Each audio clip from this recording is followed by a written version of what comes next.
Hello and welcome to the Educames channel. This is Josiah and I have opinions on gaming stuff. Now you might be looking at the title of this video and you might be like, what does Lorule and Majora's Mask have to do with Breath of the Wild? Like what possible connection could there be between those? Well, that would be a very good question. Now this is not going to be an incredibly Breath of the Wild heavy video, simply because my last video I talked about how Breath of the Wild could take place after Zelda 2, and I began to look more into the Downfall timeline and tried to find signs of Sheikah influence, and I couldn't find too much, but let me get into these connections. Now, this was originally brought to my attention by Loxton and Noggin, that channel, and they recently, I think just today, posted a video about how, and within the video they say that Majora's Mask, or Termina and Lorule are the same world, which could be true. And I went back and I played A Link Between Worlds, not entirely, but I just kind of, played it, and it's interesting. First of all, there's one reference, of course, that's mentioned in that video, is that Majora's Mask is in the room that, or in your house, rather, in Link Between Worlds. It's in your house. It's on the wall, which is like, well, that shouldn't just be sitting around. Majora's Mask is a big deal, and it's very evil. But, I mean, regardless, that's one reference that may lead to saying that Termina and Lorule are the same area. Now, another Easter egg that may lead to something is that, or may lead you to believe that Lorule and Termina are in the same world. They're the same parallel world, because the creators of Majora's Mask went out and said, yes, it's an alternate world. It's an alternate world of Hyrule. And Lorule is that way too. And of course you have counterparts or whatever. But when you get a fairy, if you notice, when you get a fairy in A Link Between Worlds, and it's in the Dark World, or not the Dark World, Lorule, because the Dark World and Lorule are different places. The Dark World is the corrupted, sacred realm of Hyrule, whereas Lorule is simply just, Lorule is just, it's an alternate world, which the Dark World isn't. So there's a big difference between those two. But regardless, when you get a fairy in Lorule, they're little purple-black fairies, which, if you remember, when you play Majora's Mask, there's Navi, which is your fairy, and then there's the other fairy, I forget its name, but it's a dark fairy, which even more solidifies the connection between Termina and Lorule. So, okay, so what if they are the same universes? What does that have anything to do with Breath of the Wild, and how does that even more solidify anything? Well, there's another house. There's a lot of things hidden on the walls in A Link Between Worlds. One of which is a picture. It's in Lorule. Once you go, I think it's in Lorule. No, I think that's wrong. I think it's in Hyrule. It's a house in Kakariko Village. You go in, you go on the wall, it's on the right wall. It's a picture of a leaf. But it's not just any leaf. That is a Korok face. You know how the Koroks have leaf faces? I saw that and I was like, how in this timeline would there be any mention of Koroks? Because the only reason why Koroks didn't exist in the unified timeline. They only existed in the adult timeline. And the only way that you would be able to know that Koroks even existed or even have a picture of a Korok is if it was in the adult timeline. But here we have a picture of a Korok. Now, it could be that it's just an Easter egg, but I doubt it.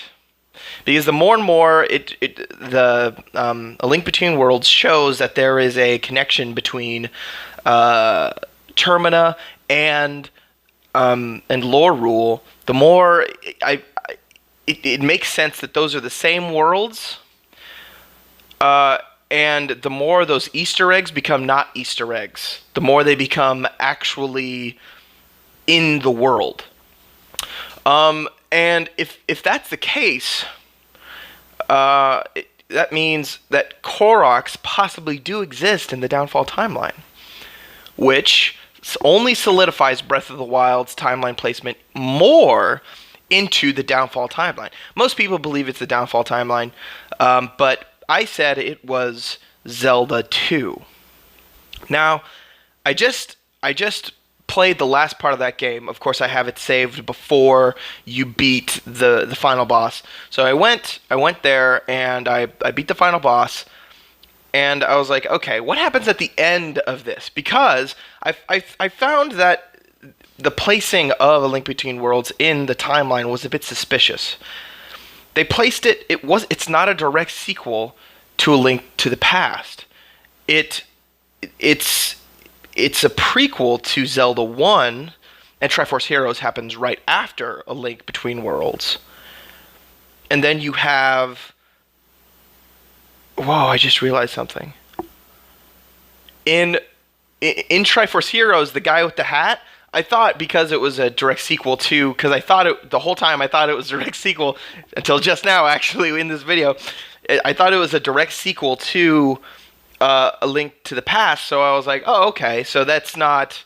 So the green-haired, the red-haired, green hat guy is the actual hero from...